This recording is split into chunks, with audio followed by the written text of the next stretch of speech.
Hello, it's Debbie Gilbert from the Business Awards Show, and I'm also the founder of the Best Businesswomen Awards and the Best SME Awards. And today I'm delighted to be joined by Stephanie Brown, who is an awards consultant, having written over 500 award entries over the years with an 88% success rate. Stephanie is a real expert on crafting an award entry that gets your award entry noticed by the judges for all the right reasons. And she's also got some thoughts on using AI for award entries. And we're going to discuss a little bit about pay to play awards and what that's all about as well. But first, welcome, Stephanie. Thank you. Hello. Lovely to meet you. And let's start off by talking about your journey to what you're doing today. So, what you did before and what led you into the world of award writing. Okay, how far do you want to go back? Well, we like to know it all. We like to know the Okay, story. so my journey is strange. As you can tell from my accent, I am not originally from the UK. I'm originally from Montreal, and I emigrated to the UK over 30 years ago, um, seeking adventure. I was a professional dancer, Oh, wow. and stage manager and lighting designer. And that was my first career. And I came over here seeking adventure. And I loved it so much that I stayed and I kind of continued with that career for a few years. And then I was heading into my early 30s and I kind of knew that, and I didn't want to be a starving artist anymore. Um, so I went to, at the time I was living in Islington in London, and I went to my local recruitment consultant, and kind of said, I'm looking for a real job. And this was like the early 90s. And I said to them, two things. It has to be something in creative industries because that's my heart and soul. And I think I would die if I worked in a law firm or a bank. And the second thing is, I only know how to use Macs. Right. Now, I was super lucky because where I lived happened to be down the road from the hub of the creative industries Mm, in London at that time. mm. And I got a job, it was temporary to permanent as a marketing assistant of a design agency that no longer exists. It was kind of absorbed into another agency a few years ago.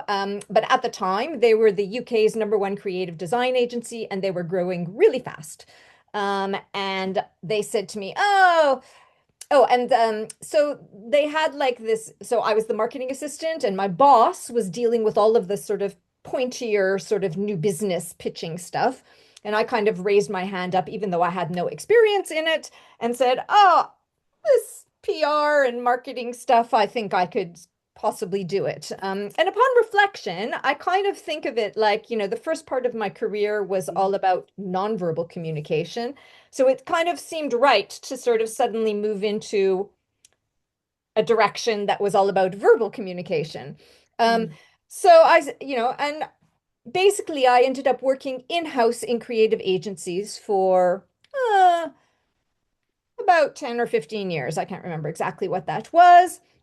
And part of that role was writing awards entries. And I did find that I had a real knack for it. Mm. I had, maybe it was because of my creative background, I don't know, but like, as we all know, with award entries, it's kind of like, a little bit of, well, it's about 50% creative thinking to make it an engaging story. And it's also, 50% analytical thinking to sort of find the right nuggets of impact Mm. and proof points that will make for the winning entry. And I seem to have a knack at that. And then I worked my way up the ladder and I became sort of board level marketing position in an agency. And then it was 2008 and the recession hit and I was made redundant. Wow. And it was at that stage that I kind of decided I'm gonna go it alone. And at first, my business was kind of the way it was set up. 50% of my time was spent as a marketing consultant for the agency world, and 50% of my time was doing awards for agency side and brand side. And what I discovered, and then about 5 years ago, I went entirely to award stuff. And yeah, that's kind of my journey. But I think what's important here, the important thing about my marketing background, I don't think my dance background is that important to this, but in terms of my marketing background, is that I always tackle when I'm working with people on awards entries and also on their award strategies, I always have my marketing hat on. Mm. So for me, being shortlisted or winning an entry is just a means to an end. It's not Yeah. the end itself. And so I'm always thinking of, is this a story that they can leverage beyond an award entry in order to make the most of their marketing spend? So getting the most bang for bucks in terms of an award entry, because it's kind of like PR, like if you're paying a PR agency, the end game is not getting the press coverage, it's what you do with the press coverage after you get it. Yeah. So for me, it's the same thing. It's not just, and even if you don't win an award, you still have fantastic content that you can leverage. So that's what I think part helps to make me a little bit different.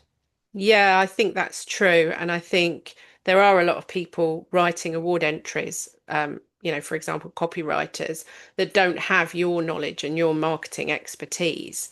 And it is that missing piece that can really help somebody.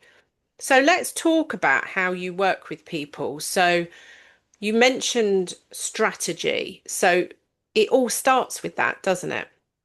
It does. It really does. And all too often, I think people kind of how they tackle awards is that there's is something like, oh, we've always entered these before, or somebody gets an email saying, so and so awards are open for entry, and it's a higher up in the business, and they kind of say we should enter these, but but no thought is given to the business strategy, the business objectives, Mm. and how awards can and will support your business in helping to meet those objectives.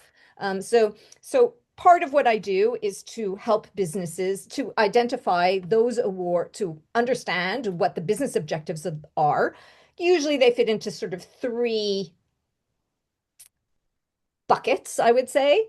Either you enter awards because it's for business development, from a business development and marketing perspective. Or you might enter from a recruitment because you have recruitment and retention objectives that you want to meet, or an issue with recruitment and retention, or you have your eye on the future and perhaps selling your business or getting an earn out, and so you want to be on the radar as a viable business to investors. Yeah, that's a really important point, actually. Yeah. And so all of those different types of award objectives Mm. might result in different types of awards that are entered at any given time. So then do you go to your client and say, these are the awards that I think closely line with your objectives? Yes, And exactly. then you presumably start a process with them of collating the information. So how do you go about that? So normally, so the first stage, let's say we've identified an award to enter. I don't know. So the first stage will be I will send a very detailed Mm. agenda um, uh, um, based on the criteria and questions that are asked for that award, and also based on my knowledge of what makes for a winning entry. And we basically do a brain dump call. It's usually like an hour to an hour and a quarter, and they just basically talk to me. What's vital, however, is that the people that can answer the questions that are on my list are on that call. Mm, So often that could be like some of the most senior people in the business. And it just needs to be that way because they're the ones who can give me the information that I need. If you don't, if that's not possible, then it can be very challenging to write a winning entry. Or the process becomes very long and convoluted because the most senior decision makers haven't been involved from the outset and suddenly start wanting to interject things that nobody told me about before. mhm. Um, Yeah. so Makes it very tough. then what happens normally is that I will then go away. And now that I know the sort of story a bit, the thing is, they probably won't have all of the information. So I go away and I write what I call the laundry list. And the Mm, laundry list is all of the stuff relating to results and contextual things that in a perfect world, um, I would love to have in order to make a winning story. And I think very often where people go wrong is the contextual, people kind of get excited about big numbers or big percentages about things, but they forget to sort of contextualize those big numbers. So, or they only put percentiles and they don't put real figures. And judges are clueless. So, if you say, oh, I don't know, turnover grew by 500%. mm, Well, if turnover grew by 500% year on year, but the whole overall industry um, grew by 1,000%, then actually you're not doing that well. mm. It's a good point. And there's also a very big difference between I'm not going to say 500, and forgive me if my maths are wrong when I do this because I'm doing it on the fly, but there's a bit, let's say it's 1,000% increase. So there's a very big difference between going from 1 to 1,000 versus going from 1 million to 10 million. Mm, And it's that kind of contextual stuff that's so important in entries, and usually the difference between being shortlisted and winning. exactly. It's such a good point, Stephanie. And let's talk about the fact that some people just aren't award ready. And do you ever say to a client, look, I don't think you're award ready at the moment. Come back Yes. and see me in a year's time. Yeah, you do. Absolutely, absolutely. It happens very regularly. And I would never write an entry if I knew that it didn't stand a chance of at least being shortlisted. Um, that would, I would lose my own personal credibility. And then the knock-on effect to the business is huge because they will be turned off of awards forevermore because everybody will say, "Oh, we invested all this time and money in entering an award and we got nowhere." Well, yeah, because you weren't. It's not time yet. Yeah, and I think your statistics speak for themselves because if you've done 500 entries and you've had 88% success rate, that in itself is a great statistic to prove that you are doing what you say you're doing. Because I think that's quite important because we've had people through the Best Business Women Awards who've entered and they haven't got through.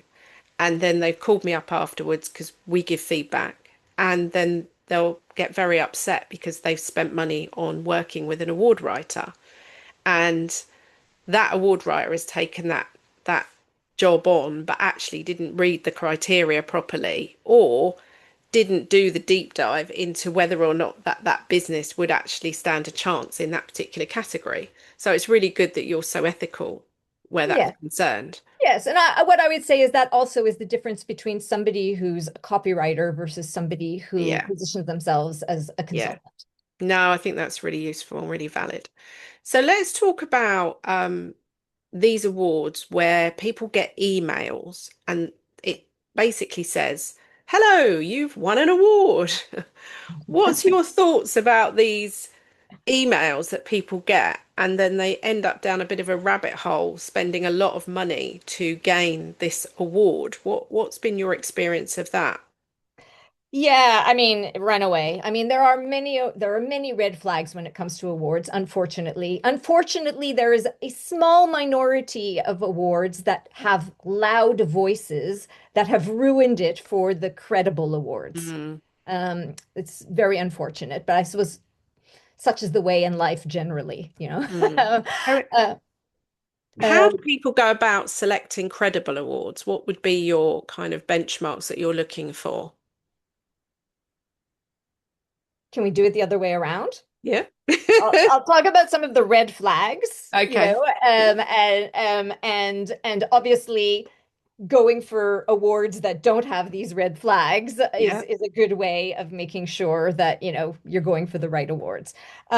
So I guess, well, I might throw in a few other things as well. But so one of the things that I would say is if the award is run by an industry body, so if, I don't know, you work in your business is in the insurance industry and there is, I don't know, the insurance body of the UK Mm, association, chances are that will be a very good reputation. That those types of awards tend to have extremely good reputation. I would put those at the top of the mm, sort of top tier type awards.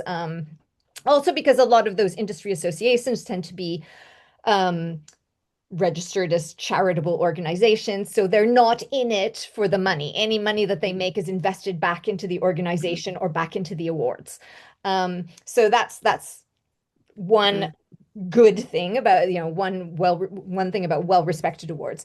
Um, Now, you actually wrote a piece recently, and I guess some of the things that I'm going to say here echo what you've said, but I guess it's judging criteria. If an award is deliberately obtuse about their judging criteria or the relative weighting of each of those criteria, that's a red flag, you know. mm, If if they're asking you to write an entry, but they're not telling you how it's going to be judged, don't mm. enter. Because you're just sticking your finger up in the air and guessing how it's going to be judged. Um, Um, some awards, and I think this is probably more in the creative industries and marketing industries, but some awards have like the call for entry and rules and how to enter, et cetera, et cetera. It's like 100-page document. Honestly, you need a degree to figure out how to enter the bloody thing. Um, I would suggest staying away from those. Now, actually, many of those have a very good industry reputation, but the fact is they just make it so complicated and so hard to enter that it's just, makes it very, very difficult. Um, Linked to that as well is awards that have too many categories Mm, or don't have a lot of categories, but the categories are sort of overlapping or similar. For me, mm, that's a red flag that they're just in it for the money. They want mm. you to enter the same entry content into six different categories in order to make more money for themselves. Yeah, that's Um, um, some awards make you pay before you enter. mm. So that's another red flag. Some awards make the judges pay to be judges. Yeah, I mean we do have an entry fee and I will talk to you about that and explain why. So, we were free for many, many years, but what happened was we got deluged with so many entries that were not completed properly or were where our site was hacked. So, we introduced a very small £39 fee. That's it. It's not a lot of money, Oh, I don't but dispute entry fees yeah, are one thing, it is but not hundreds of no, pounds. no, no. Entry fees are Mm, fine. And actually, I mean, the bigger the award scheme, the more, yeah. sort of investment they need in back end sort of systems and processes to manage Mm, everything and in people, et cetera, et cetera. I have no dispute about entry fees. yeah. Although I will come on to another red flag about entry fees slightly. What I dispute is there are actually awards out there that invite people to be judges. Yeah, I don't like that. Uh, We don't no, no, charge no. judges. Exactly. And then they'll charge the judges for the privilege. For me, No, that's like another red flag. no, Like why would you want to be, if you're running an award scheme, I'm sure you will, I hope you will agree with this. You want to make sure that that you are hand-picking judges that I are best handpick. in class. Yep, totally agree. You don't want to be just have any old judge who, you haven't really vetted very well just because they pay you 300 pounds for the privilege. Well, one of them I was looking at the other day, they're charging £850 to Oh be in. my God. Yeah, And I exactly. was like, whoa, Yeah, like I feel very strongly that charging to be on a judging panel, there's something just doesn't feel right about that. exactly, It doesn't exactly. feel right. It doesn't sit with Exactly. me. Yeah, and if you are a judge, equally, you should not be expecting to be paid because A, you're learning so much about your own industry Mm. by being a judge, and B, you're giving back. Yes. So yeah.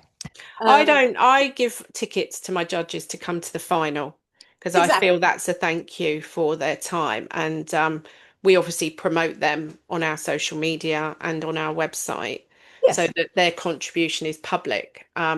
I was recently made aware of an awards that said to everybody that entered, we don't publicize our judging panel.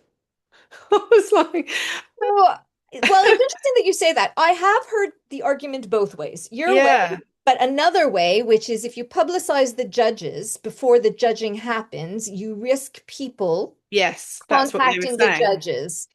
Um, so yeah, I mean, But I queried it and said, do you then announce your judging panel afterwards? And they said no. yeah, so that's And that. I For me, just that's a thought, red well, flag. that's a bit odd Yeah. because if for me, one of the things when I look at awards to enter for myself, I'm looking at, well, who's judging this? Yeah, Who are the experts that are judging it? right. Right, So, exactly. yeah, yeah, It's I an agree. invisible panel of experts. Mm. Could be anyone. You just don't know. Um, what else? Mandatory and extortionate winners package fees. So Oh, yes, that's this is about you've typical. paid your entry fees, Mm. you've done your entry, and then in the very small print when you enter, they tell you that if you win, in order to merchandise your win, you have to pay huge entry fees, which can be like thousands of pounds or euros. So that's a big red flag for me. Another red flag is if you are shortlisted, you must attend the ceremony and Oh, or the conference that's associated and pay for that. I know, that is another one that gets That, me. I mean, people should want to attend if they're Yeah, shortlisted, but they shouldn't be forced to no. attend. I mean, there are always things that come up. Or what if you're a business that's, I don't know, in the Outer Hebrides in Scotland and the ceremony is in London and it's price prohibitive for you to send anyone? I mean, It's a big red flag for me because again, with my awards, we don't disqualify people who have been selected by our judging panel. So our process is we announce the list of finalists. That's it. That's the list. If you choose not to come, we will send you your trophy through the post if you send us the postage costs. exactly. And we don't charge people for logos. I mean, I keep hearing this that Yeah, awards are but that's all charging people linked for to the that logo. mandatory Yeah. winners package stuff, because as part of the winners package, they Yeah. release their logo for you to use for a year, Mm. you know? It is difficult, isn't it, for people to make all of these judgments? And I think it's people like yourself that can help them navigate what is acceptable practice and what perhaps isn't when they're looking at which awards to enter.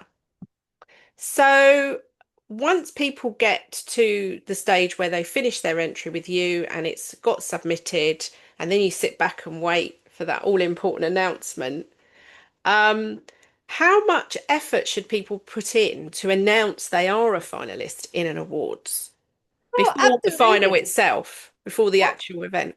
Absolutely. I mean, you get like two hits. Why wouldn't you? I mean, if you're shortlisted and then you win, you get two marketing hits. So Yeah. why wouldn't you exploit that, and why wouldn't you shout about it? And also, there are ways and means to position things. So, if you're shortlisted and it's, a massive, if it's like, a huge award scheme that had, I don't know, 10,000 entries and you were one of 50 companies to be shortlisted. I mean, that's huge. That's huge just to be shortlisted.